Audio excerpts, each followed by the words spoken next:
Alors, je voulais parler de Bonzi, tout simplement, sur cette belle semaine on dit une semaine Né comment?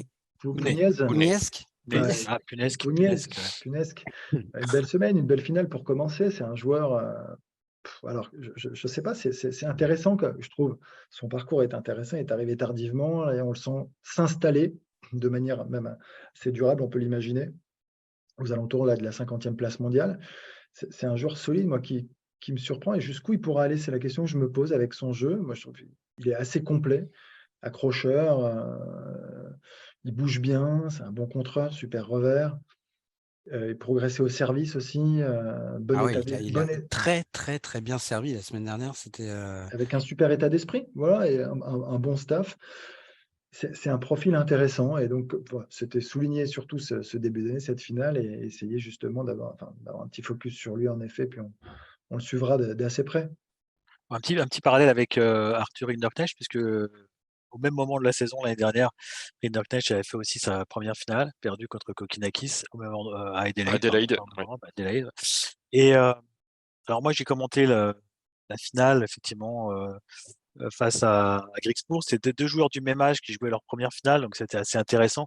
Il y avait pas mal d'enjeux pour Benjamin puisqu'il pouvait, 1 être numéro 1 français, avoir le meilleur classement de sa carrière, et gagner évidemment son premier titre, donc ça faisait 3 enjeux en un match. Là, il est C'est pas passé 50e loin, mondial, hein. il a mené un 7-5-4 sans break, mais voilà, au moment de conclure, il y a eu quelques petites erreurs, notamment au filet, des volées, heu, pas très, très bien, jouées, pas au bon endroit. Il a joué parfois sur son adversaire, une qui a joué un peu de dilettantisme sur une balle de break aussi, qui a permis aux Néerlandais de breaker. Le Néerlandais a fait un très, très bon match, faut le souligner aussi. C'est un bon joueur, qui mérite pas du tout le classement auquel il est actuellement. Enfin là, il va être 61e cette semaine, mais je pense qu'il peut monter dans le top 50 sans problème.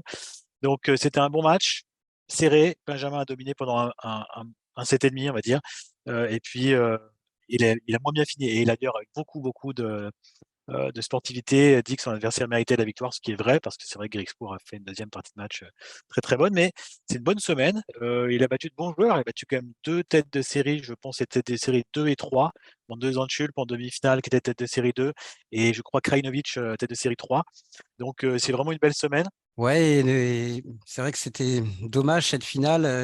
Un peu le même scénario que la demi contre Botic Van de Zandschulp, où pareil, il avait mené un set un break, il s'était fait reprendre, il avait un petit peu coincé et il avait perdu le deuxième au tie-break. Puis derrière, il s'était vraiment envolé dans le troisième. C'est un joueur qui passe palier par palier. Il y a 2 ans, il a fait une saison incroyable en Challenger, Il notamment. remporte 6 tournois Voilà, c'est Challenger. ça. Et donc, ça lui avait permis de faire un énorme bond au classement et de rentrer dans le top 100 et de s'installer autour de la 60-70e place. L'année dernière, le grand défi pour lui, c'était que c'est à double tranchant parce que cette saison-là lui avait permis d'accéder aux 250, aux 500, au qualif de Masters 1000, mais avec énormément de points à défendre en Challenger. Donc, c'est parfois très compliqué et on redescend aussi vite qu'on est monté si on n'arrive pas à performer rapidement, au moins dans les 250. Lui, l'année dernière, il a réussi à s'ancrer dans le top 100 et même à progresser un peu. Il a été 44e, vous l'avez dit.